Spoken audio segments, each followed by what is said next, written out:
대한민국 의학 발전을 위해 끊임없이 도전해온 이길려. 그녀는 생명을 구하겠다는 일념 하나로 한평생 의술을 펼쳐왔다.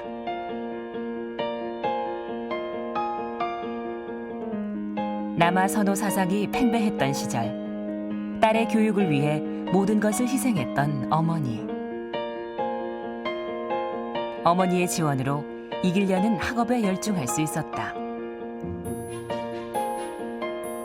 학창 시절 급성폐렴으로 아버지를 잃은 이길려는 의사가 되기로 결심한다. 1951년 그녀는 서울대학교 의과대학에 입학한다. 그리고 졸업 후 산부인과에서 근무한다. 여의사가 드물었던 당시 젊고 친절한 이길려는 인기의사였다. 1964년 그녀는 선진의술을 배우기 위해 미국 유학길에 오른다. 4년 뒤 한국으로 돌아온 이길려는 자신의 이름을 걸고 산부인과를 개원한다. 그리고 초음파 기기 도입, 자궁암 무료 검진 등 선진 의료 시스템으로 환자들에게 큰 호응을 얻는다. 의료보험 제도가 없던 시절 보증금 없는 병원을 운영했던 이길려. 그녀는 가난한 서민들에게 병원 문턱을 낮춰주려 애썼다. 1978년 산부인과만의 진료에 한계를 느낀 이길려는 종합병원을 설립한다. 그리고 양평, 철원 등 이른바 의료 사각지대에 병원을 열어 의료 수혜의 폭을 넓히는 데 전념한다. 1991년 그녀는 국내 최초로 병원 업무를 전산화한다. 그리고 4년 뒤 화상진료 시스템을 도입, 병원의 첨단화를 이끈다.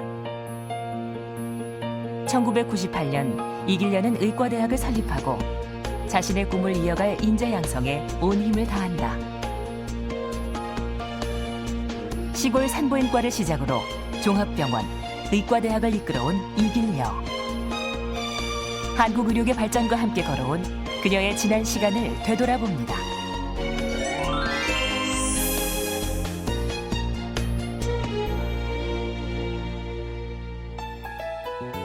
TV자서전 오늘 대담은 보도국 문화과학부장, KBS 제주방송 총국장을 지낸 류현순 해설위원이 진행합니다. 안녕하십니까? 안녕하십니까? 정말 그 연세에 비춰보아서 믿기지 않을 정도로 젊으셔요. 늘 이제 많은 일이 내 앞에 있고 또 그 일을 해야 하고 그리고 어린아이들의 교육을 시키고 또 늘 이렇게 건강하려고 노력을 합니다. 예, 집에 늦게 들어와도 운동을 하고 아마 그런 것이 남들이 좀 젊다고 자꾸 그러는데 그런 거 아닌가 그렇게 생각을 합니다. 네, 가족 얘기를 좀 다들 궁금해하고 있는데요. 그 어머니 얘기, 또 다른 가족들 얘기 좀 해주시죠. 예. 저희 어머니는 참 제가 지금 생각해도 저희 어머니는 참 훌륭하셨던 분 같아요. 교육적인 그 생각. 그러니까 제가 어렸을 때는 그 여자는 그 당시에 그 지역에서는 여자는 배워서는 안 된다. 뭐 초등학교 겨우 글만 읽으면 된다. 더 이상의 공부를 하는 것은 안 된다. 뭐 그런 생각들을 거의 다 가지고 계셨었어요. 그럴 때 이제 어머니가 나를 뒷바라지 해주신 거, 의과대학까지 가게 하신 거, 이거는 엄청난 교육에 대한 그 관심과 그 생각이, 철학이 있으셨던 것 같다. 그렇게 생각이 되고, 또 우리 어머니는 이렇게, 그전에는 이제 그 거린들이 많았었습니다. 지금은 노숙자지요. 거린들이 많아가지고 그 거린들이 이제 이렇게 오면은 꼭 상을 차려서 밥을 차려서 그리고 저희들한테 갖다 주라고 합니다. 그거를 이제 없는 사람들에 대한 배려를 저희들한테 이렇게 손수 갖다 주면서 가르치신 것 같아요. 그래서 저희들이 꼭 그 거린돌이 오면은 밥상을 어머니가 차려주시면은 저희는 이제 갖다가 주고, 그래서 그 인심 좋은 뭐 집 뭐 이렇게 소문이 났고요. 우리 어머니가 아주 그 머리가 좋으셔가지고 학교를 안 다니셨는데도 이 그 책을 잘 읽으세요. 또 청이 좋으시고, 그리고 또 이제 그 상당히 이 포용력이 강하셨던 것 같아요. 카리스마가 있고. 그래서 그 동네 사람들이 이제 그 책이 새로 나오면 뭐 심청전, 무슨 뭐 춘향전, 무슨 뭐 여러 가지 뭐 그런 그 책이 나오면, 새로운 책이 나오면은 어머니가 그걸 사오셔가지고 이제 그 동네 사람들한테 전부 다 모이게 해가지고 그것을 밤새 읽으십니다. 책 한 권을 그냥 초저녁부터 읽기 시작하면 아마 2-3시에 끝났는지 하여튼 그렇게 한 권을 다 읽으십니다. 그 동네 사람들한테 그런 교육을 시키신 것 같고, 또 그 시대에 그 어려운 시대, 그때는 그 일본 말을 하지 않으면 기차를 못 탔었습니다. 그래서 이제 나는 그 이리와 군산 그 사이 옥구에서 인피 여기 가깝죠. 거기서 자랐는데, 어머니는 자유자재로 이리 시장을 보려면 이제 이리 시장을 보시고 또 군산 가셔서 보시고 이제 그러는데, 그 동네 사람들을 데리고 같이 이제 이리도 가고 군산도 가고, 그거를 일본말로 하지 않으면 차표를 주지 않는데 우리 어머니가 일본말로 하셔가지고 차표를 사가지고 이제 그렇게 하셨는데, 그 당시에 또 우리 어머니가 만주에 갔다 오셨습니다. 지금 길림성이죠. 만주 갔다 오시고, 이제 우리 어머니 꿈이 앞으로 상해를 가야겠다. 그렇게 늘 상해 이야기를 하셨던 것 같고, 그렇게 지금 생각하면 문화에 대한 또는 그 글로벌한 그런 생각을 어떻게 그 시대에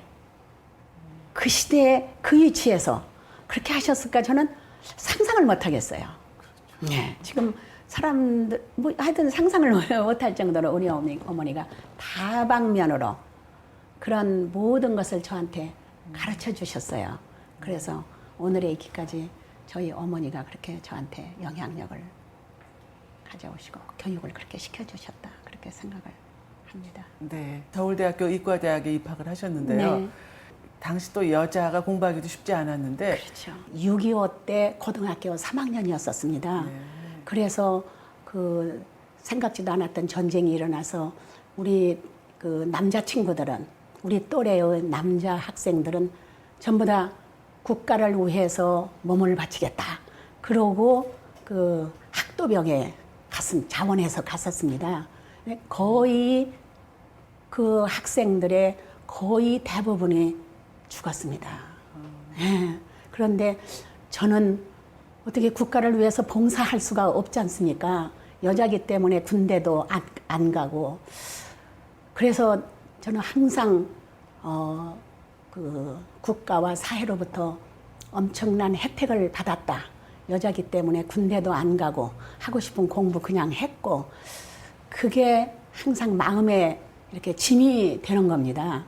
그래서 꼭 군대만 가야만이, 또 목숨을 바쳐야만이 애국하는 것이냐, 그것이 아니지 않느냐. 나는 또 그 의사로서 앞으로 의사가 되어서, 그때는 고등학교였으니까 의사가 돼서 그 많은 환자를 치료를 하고 국가에 봉사를 하면 그것도 애국이 아니겠는가, 그런 생각을 저는 해봤습니다. 꼭 그 의과대학을 고집한 이유라도 있으세요? 네. 제가 어렸을 때는 아주 더 열악했죠. 뭐 의사는 구경을 못할 정도고, 한 번 전염병이 이 마을에 들어오면은 적어도 2-3사람이 죽어나갑니다. 젊은이 어린이 할 것 없이. 그래가지고 어떻게 하면 이런 병이 없어야 하고 이런 사람들을 치료를 이게 살릴 수가 없었는가 하는 그런 고민을 했던 것 같아요. 제가 어려서부터. 저는 또 시골에서 살았기 때문에, 시골에는 이게 버려진 고양이라든가 강아지 같은 게 덜어 있었습니다. 그러면 그 버려진 동물이 막 그 밖에서 우는 소리가 깊은 밤중에 그 동물들이 우는 소리가 들립니다. 그러면 저는 자다가도 일어나가지고 뭐 그때는 전기도 없고 아무것도 없고 깜깜했으니까요. 밤에는 더듬더듬 해가지고 그 우는 소리가 나는 데를 가가지고 찾아다가 그 밤에 그냥 그 등잔불에다가 목욕을 시켜서 그러고 이제 다리 부러진 개는 이렇게 부목을 내서 정성껏 해주면 동물들은 다 살더라고요. 그래서 야, 이렇게 살 수가 있구나. 거의 죽어가는 동물이 살 수가 있구나. 그러한 것을 어려서부터 느끼고 그리고 알고 그랬던 것 같아요. 그래서 커서 나는 그냥 막연히 의사가 뭔지도 모르고 막연히 나는 커서 의사가 돼야겠다. 그렇게 생각을 하고 있는데 이제 초등학교를 들어갔습니다. 이영춘 박사라고 지금은 고인이 되셨는데 그 당시 의사 하면은 굉장히 높은 평가를 받았던 것 같아요. 근데 그분이 우리 시골 우리 대하 초등학교 옆에 있는 진료소가 있었는데 거기 와서 이제 결핵 또 뭐 기생충, 그 당시는 기생충이 많았었습니다. 젊은 사람들이 거의 기생충, 뭐 결핵, 전염병 이런 것으로 전부 다 쓰러지고 이제 세상을 뜨고 그랬는데 그 진료소에 와서 소장을 하면서 우리 대하초등학교가 바로 옆에 있으니까 우리들의 교의셨습니다. 교의가 이제 무엇을 하시냐 하면은 예방주사 놓아주고 그 당시는 뭐 천연두도 참 많았었습니다. 천연두 여러분들은 네, 모르시죠? 네. 예. 천연두, 장질부사, 뭐 홍역 뭐 이런 거 많은 전염병을 예방해 주시고 예방주사를 놓아주시고 그랬는데 그리고 또 저희들이 아프다고 그러면 치료도 해주고 그러셨는데 그분이 너무나 존경스럽고 훌륭하게 보였습니다. 그래가지고 이제 의사라는 거 처음 보는 거예요. 제가 이 세상에 나가지고 초등학교 들어가가지고 근데 너무나 하여튼 신같이 보였습니다. 제가 그래서 반드시 나도 이런 분같이 의사가 돼서 이렇게 우리 초등학교에 와서 우리 어린이 우리 친구들이 이제 많이 아팠었습니다. 그 당시는 뭐 앓다가 죽는 아이도 있고 이런 것을 뭐 치료해줘야지 그런 생각을 그렇게 어려서부터 해서 자연스럽게 제가 의사가 됐습니다. 1951년 의과대학에 입학한 이길련은 산부인과를 선택한다. 여성의 지위가 낮았던 당시 그녀는 여성들을 위한 의사가 되고 싶었다. 졸업 후 이길련은 산부인과에서 여성들을 돌보는 데 매진한다. 1964년 선진의술에 목말라 있던 그녀는 미국 유학길에 오른다. 최신 의료기기와 장비, 그리고 체계적인 시스템. 이길련은 미국 병원에서 근무하며 선진 의료 시스템을 배운다. 4년여에 걸친 미국 유학 생활은 훗날 그의 의료 활동에 큰 자양분이 됐다. 1968년 그녀는 국내에서 선진 의술을 펼치기 위해 귀국한다. 제가 이제 졸업을 하고 바로 미국을 가려고 했었거든요. 그랬더니 그 당시 미국에 가는 그 항공료가 엄청 비싸더라고요. 그것이 논을 한 필지를 팔아야만이 되는 돈이었더라고요. 그 당시. 그래서 어머니 혼자 계시게 하면서 제가 떠나는데 논을 팔아서 미국을 간다 하는 것은 안 되겠더라고요. 그래서 이제 그러면은 뭐 그 당시는 이제 전문의 제도라든가 이런 게 없으니까 그냥 바로 개업을 할 수가 있었습니다. 의사 면허만 따면은. 그래서 우리 친구가 인천에서 마침 그 개업을 하고 있었어요. 그래서 내가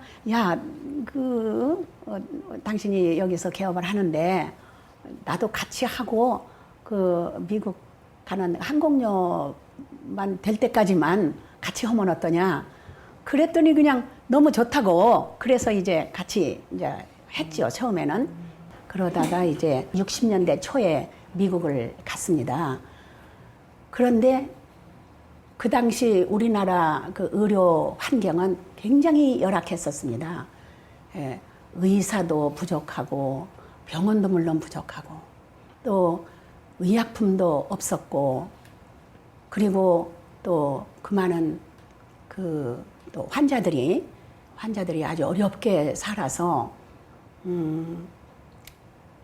이제 병이 나면 병원에 갈 생각도 못 했었습니다.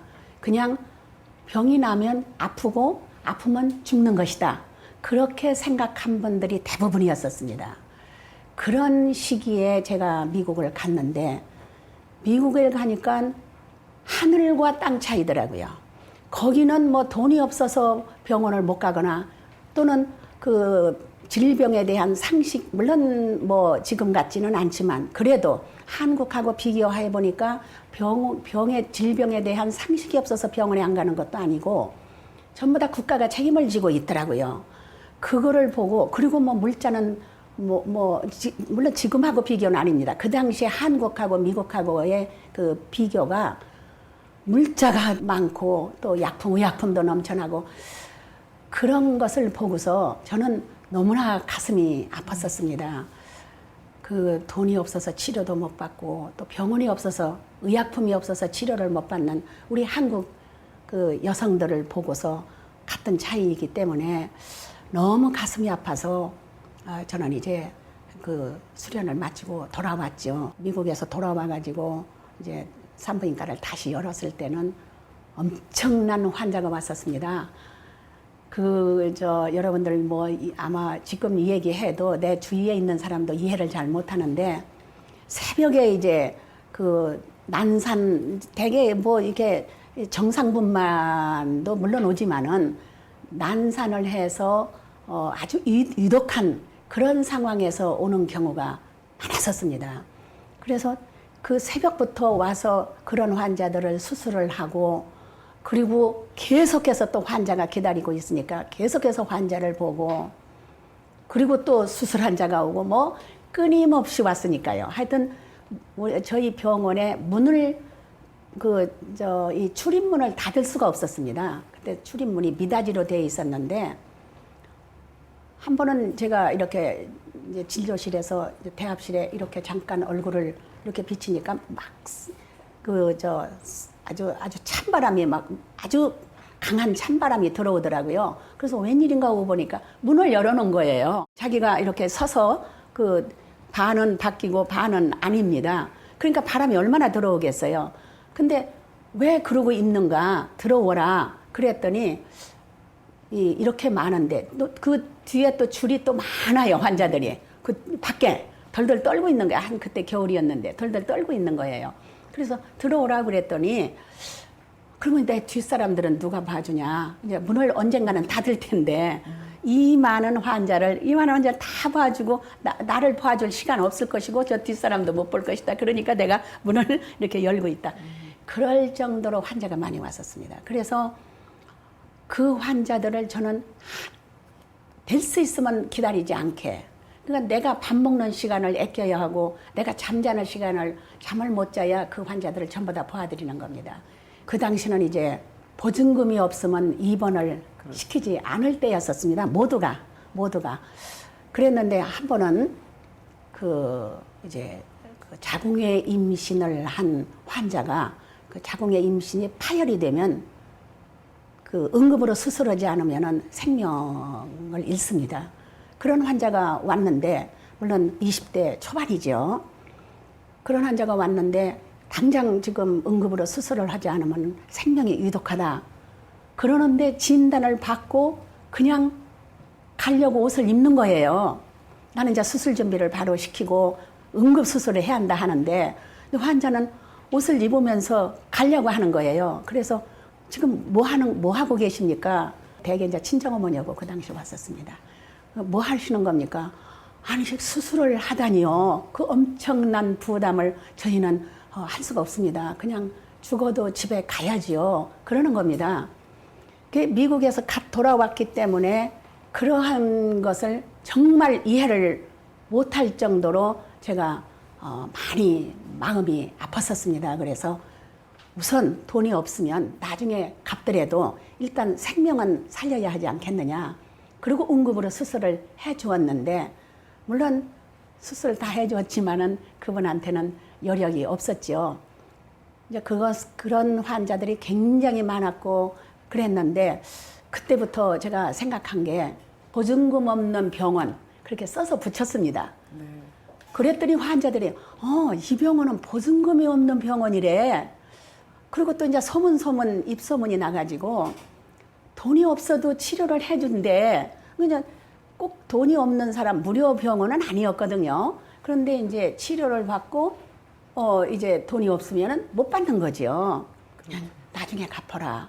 그런 것들이 많이 이제 그 홍보가 돼서, 그래서 환자들이 훨씬 더 많았고, 또 무료로 해주어도 또 꼭 다 돈이 없는 분만 오는 거 아니지 않습니까? 돈이 또 많이 있는 분도 많이 있었으니까 그런 분들한테는 이제 또 이제 그 뭐 입원비라든가 이런 걸 받고, 그리고 또 돈이 없는 사람들한테는 그러니까 있으면 있는 대로 없으면 없는 대로 그런 병원이다 하는 것이 소문이 나가지고 굉장히 많은 환자가 왔었는데, 그 당시는 이제 물론 그 의료에 대한 상식도 굉장히 부족했었습니다.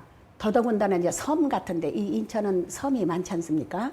그 많은 섬에서 계시는 분들이, 사시는 분들이 그 병원을 올 줄을 모릅니다.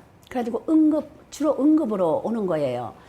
그래서 예방만 했더라면, 병에 대해서 알기만 했더라면 이런 일이 안 일어날 텐데, 그렇게 생각을 하고 이제 그 서해 이제 많은 그 섬들에, 그 당시에는 물론 섬에 의사가, 병원이 있는 섬이 하나도 없었습니다. 심지어 약국도 하나 없었습니다. 뭐 영종도라든가 대보도라든가 뭐 백령도라든가 이런데 뭐 약국도 없었거든요.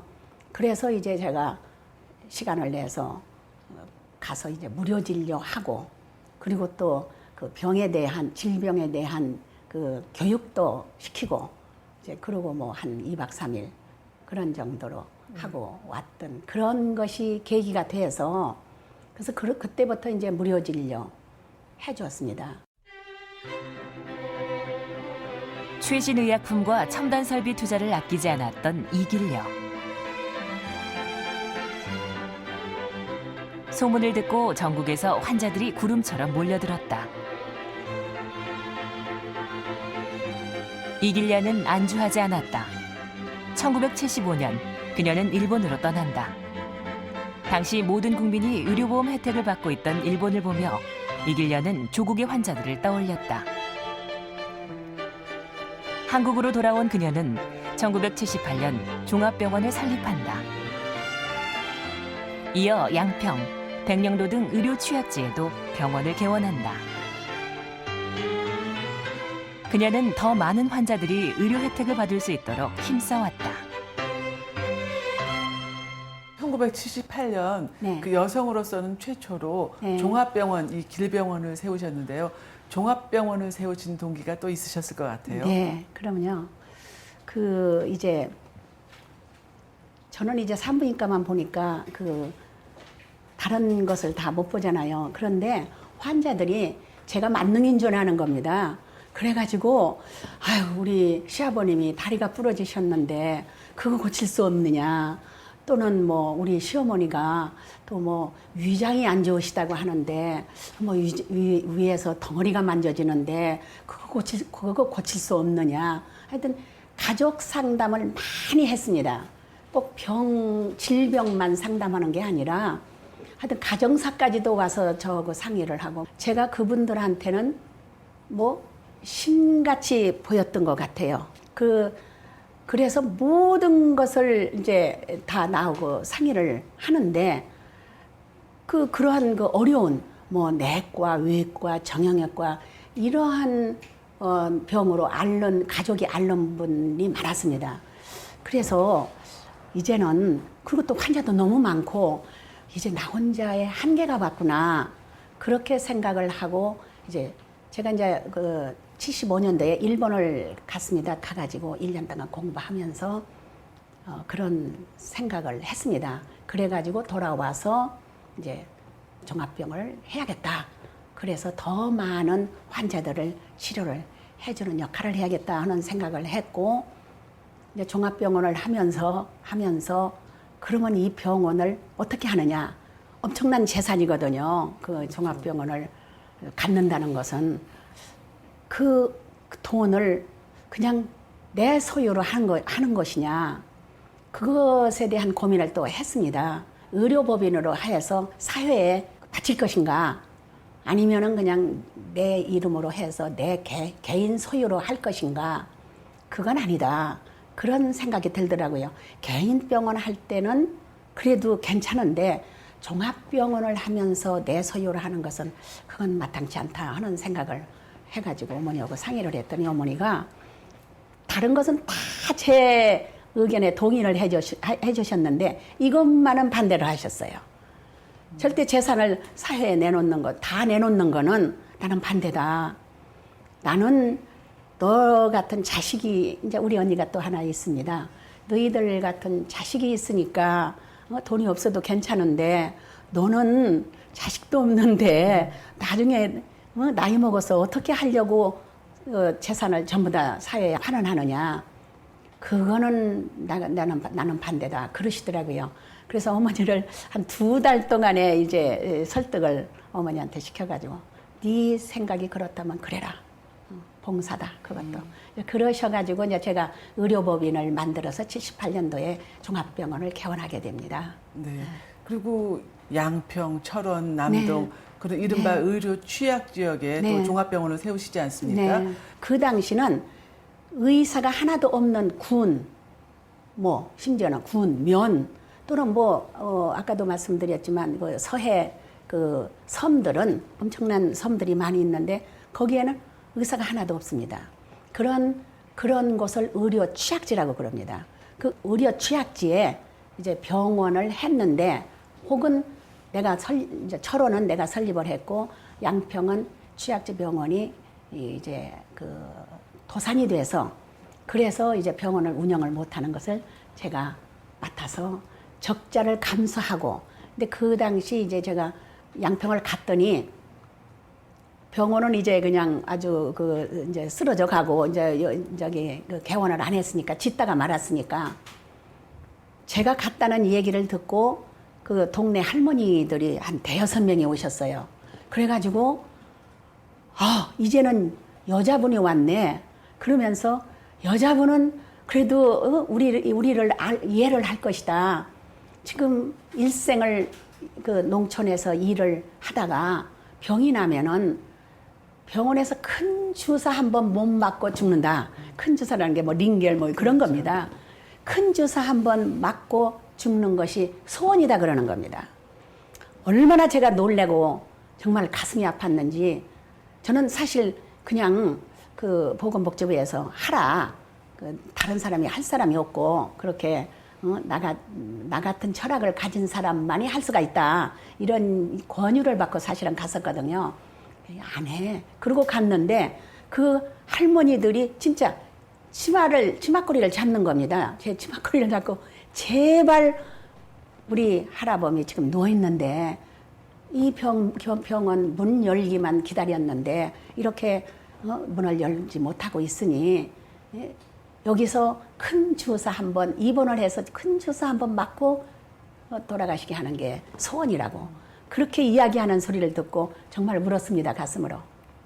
내가 의사가 된 이유가 뭐냐. 나는 그런 사람들을 치료하기 위해서 그런 사람들을 고통을 덜어주기 위해서 의사가 되고 나는 정말 의사가 됐다라는 것은 정말 사회나 그 국가에서 혜택을 받았다 저는 그렇게 생각을 합니다. 그것도 시골에서 서울대학을 갔다.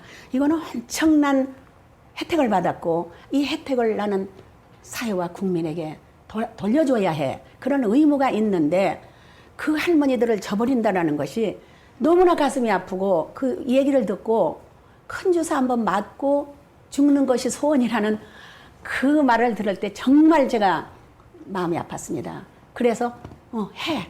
얼마가 적자가 나도 되니까 해.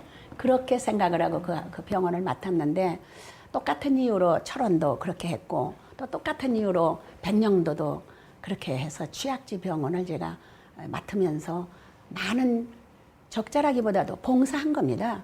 그 회장님께서는 그렇게 그 우리나라에서는 물론 외국에서도 봉사활동을 많이 하시는 걸로 알고 있는데요. 네. 그 내용도 한번 좀 듣고 싶은데요. 네, 83년도에 저희가 심장 수술을 못했었습니다. 그래가지고 그 당시 레이건 대통령 부부가 우리나라에 방문을 했었을 때가 있었습니다. 그분들이 한국의 심장병 어린이를 둘을 데리고 가서 심장병 수술을 하는데 그때 그 비행기 트랩에 오르는 장면이 굉장히 인상적이었었습니다. 모든 매스컴, 모든 방송이 그걸 방송을 했습니다. 그래서 그 어린아이, 조그마한 어린아이가 이제 심장병 수술을 안 하면 이제 죽는 겁니다. 그런 아이들의 새 생명을 위해서 그 두 분이 안고 그리고 가는 것이 우리 한국 사람들한테는 굉장히 인상적이었고 고맙게 생각했고, 그로부터 뭐 8년, 정확하게 8년 후 91년도에 저희가 그 베트남에서 저희가 이제 무료 진료를 갔다가 그 베트남에 이제 심장병 환자를 발견을 해서 그 당시는 이제 공산국가였고 우리나라하고 수교도 안 됐었습니다.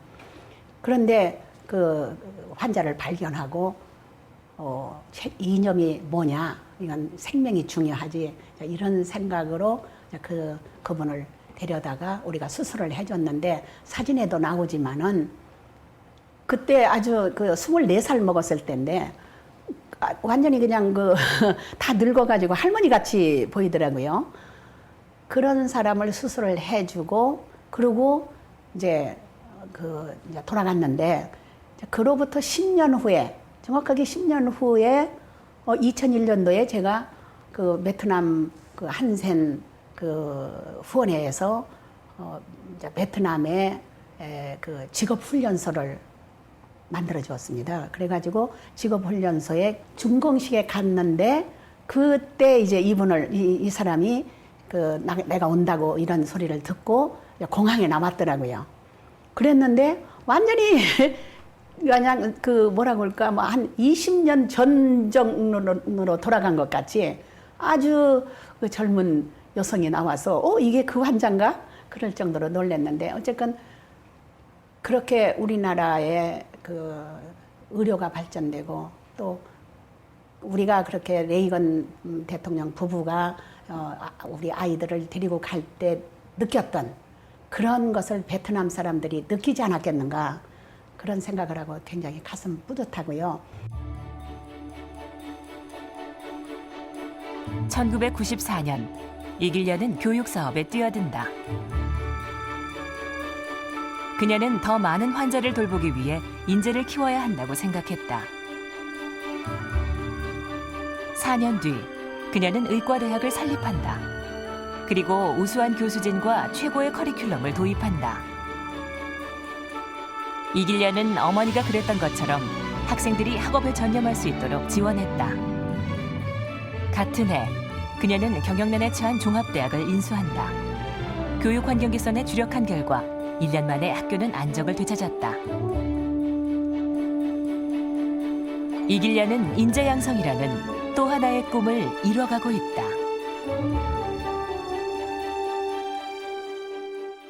1998년에 가천의과대학을 설립하셨죠? 네. 그때 처음 설립할 때 6학년 전액 장학금, 네. 전원 기숙사 제공 네. 해서 세상을 깜짝 놀라게 하셨는데요. 네. 그 특별한 이유가 있으십니까? 저는 이제 제가 이제 교육에 대해서 오래전부터 생각은 했지만은 이제 반드시 의과대학은 해야겠다, 그런 생각을 했습니다. 왜 그러냐면 그 당시, 지금도 물론 그러지만은 의사는 이렇게 뭐라고 할까, 자기 이익을 위해서 의사가 되는 것이다, 이렇게 그 통상적인 개념이 그렇습니다. 그런데 그렇지 않거든요.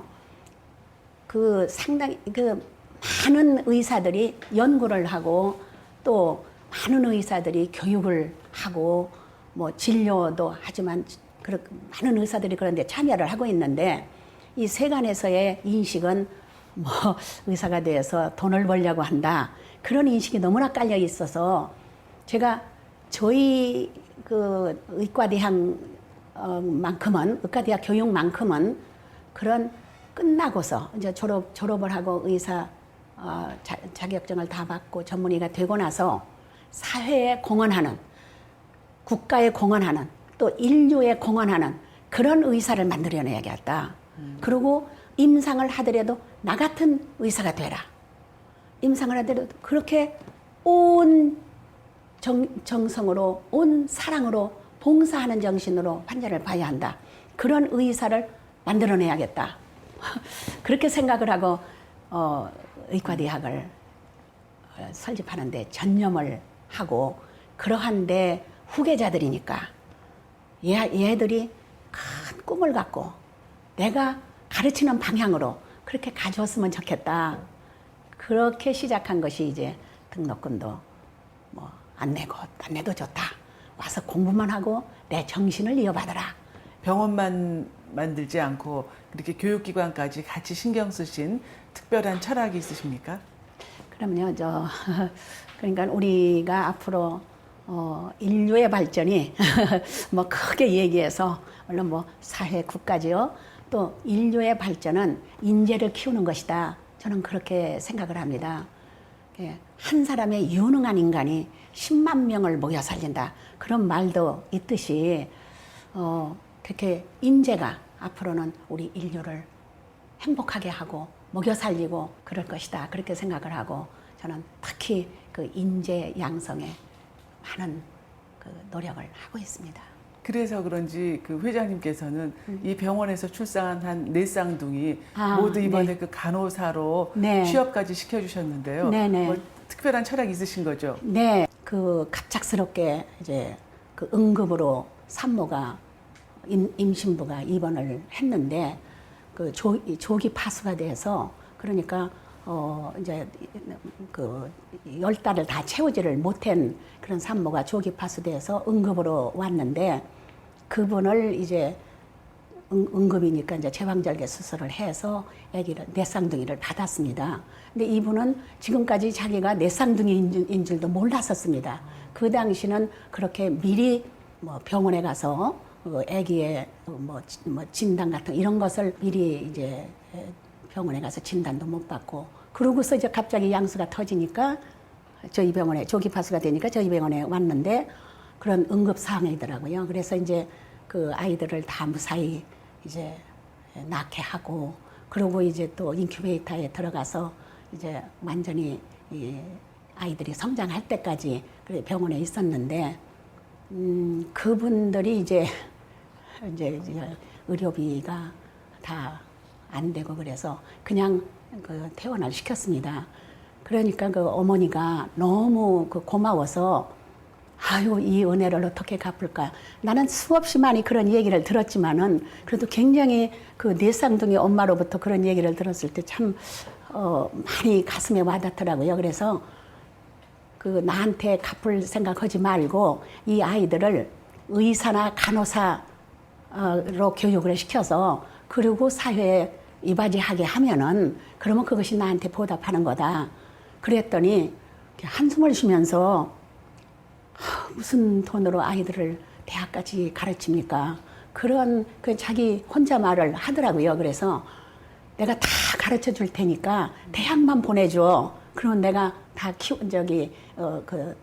학비는 내가 대줄게. 그랬더니 아니 진짜예요? 그러더라고요. 그래서 진짜라고 그랬더니 그 엄마의 마음 속에 그거를 믿음이 있었던 것 같아요. 그래가지고 아이들을 참 잘 키워서 그래가지고 내 아이가 다 건강하고 또 다 간호대학을 갔습니다. 그러고 이제 우리가 만났는데 그래서 이제 내가 그 약속대로 그러면은 다 아이들을 교육비는 내가 다 책임질 테니까 잘만 공부를 해라. 그랬더니 이놈들이 또 다 잘 공부를 잘해가지고 또 전부 다 그 간호사 시험에 합격을 한 겁니다. 그래서 아유 그러면 또 이제 요새 취업난이 많지 않습니까? 그렇죠. 그런데 전부 다 우리 병원으로 와라. 그래서 오게 됐습니다. 네. 특히 그 교수 채용에 남다른 관심을 갖고 계시죠. 네. 교수 채용에 대한 그 소신을 좀 말씀해 주세요. 그 학교는 이제 훌륭한 교수가 계셔야 하고 훌륭한 교수 따라서 훌륭한 학생들이 오게 됩니다. 그래서 가장 중요한 게 훌륭한 교수 모시는 거예요.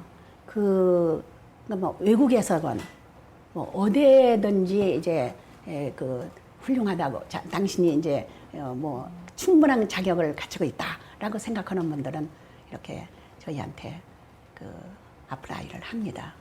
그때까지만 해도 우리나라 그 석학 그러니까 외국에서 활동하고 있는 석학들 그분들이 대개 60년대, 70년대 졸업한 분들입니다.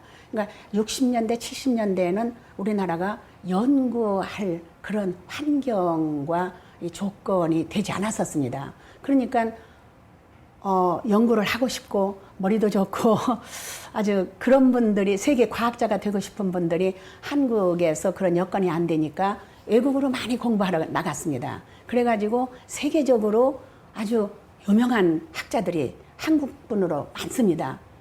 그런데 그분들이 고국을 생각할 때 60년대, 70년대 생각만 하는 거예요. 뭐 한국으로 올 생각도 못 하는 겁니다.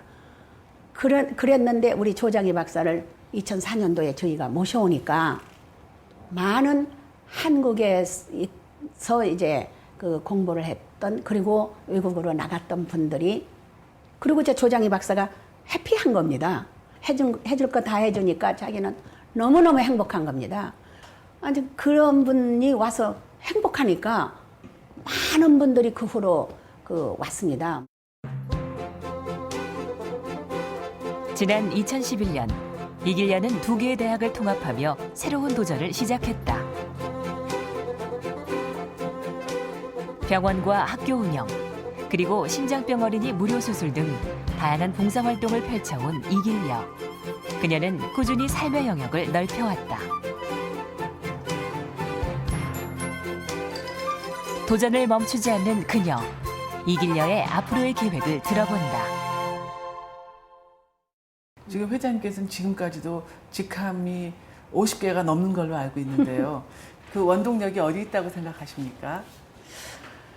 저는 그 사람에 대한 사랑 그리고 열정 그런 거 아니겠는가 그냥 한마디로 얘기하면 그렇습니다만은 저는 일을 할 때는 그냥 굉장히 그 일에 그냥 몰두하고 그 모든 열정을 그냥 다 쏟고 하는 것 같아요.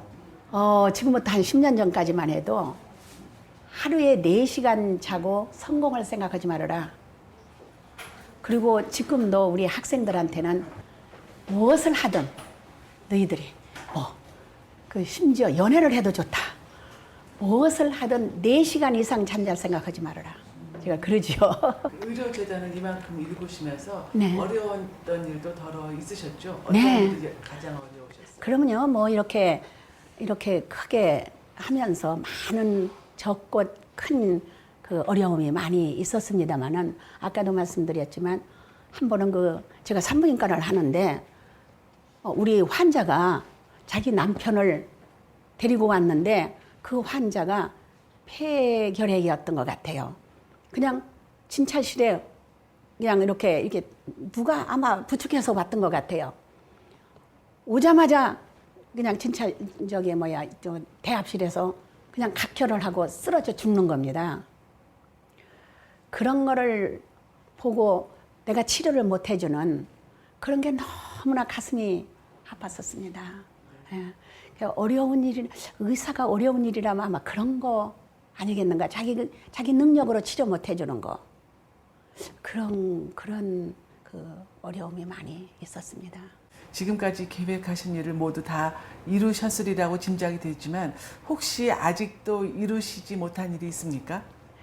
제가 이제 선봉에 서서 저는 어떤 것을 연상하냐 하면은 그 높은 산을 산을 향해서 다 걸어가죠. 꿈이 있으니까요. 그렇지만 어떤 사람은 나지막한 산을 올라가는 사람도 있을 것이고 뭐 가파른 산을 올라가는 그런 사람도 있을 것이고, 그런데 나는 오직 가파르고 험한 산을 올라가는 것 같습니다.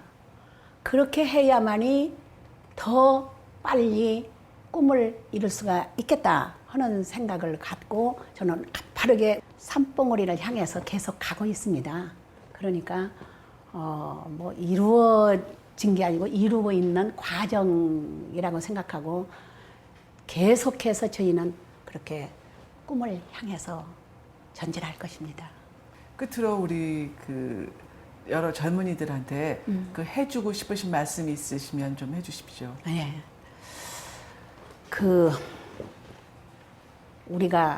우리는 지금 후진국이 아니거든요. 그래서 선진국 대열에 있습니다. 똑같은 그 마라톤을 한다라고 할 때는 똑같은 선상에 서 있다. 저는 그렇게 생각합니다. 우리 젊은이나 미국의 젊은이나 또는 일본의 젊은이나 중국의 젊은이나 다 똑같은 선상에 서 있다. 누가 빨리 달려서 열심히 달려서 누가 빨리 1등을 하느냐, 그것은 우리 젊은이에게 달려있다. 그러니까 경쟁을 우리나라에서만 할 게 아니라 세계적인 우리 또래, 우리 젊은이들하고 같이 경쟁을 해라. 저는 그래서 덕성을 갖추고 박애, 봉사, 애국정신을 가져주었으면 좋겠다. 그런 바람입니다. 그녀는 환자 몸에 청진기가 닿을 때 차가운 기운이 느껴지지 않도록 가슴에 청진기를 품고 다니는 의사다. 한평생 사랑으로 인수를 펼쳐온 이길녀. 그녀는 이 땅의 모든 환자를 가슴으로 품어왔다. 나는 다시 태어난다고 해도 이 삶을 살 것이다. 여자가 되고 의사가 되어 이 삶을 살 것이다. 환자에 대한 헌신, 이것은 그녀가 지키고자 한 신념이었다.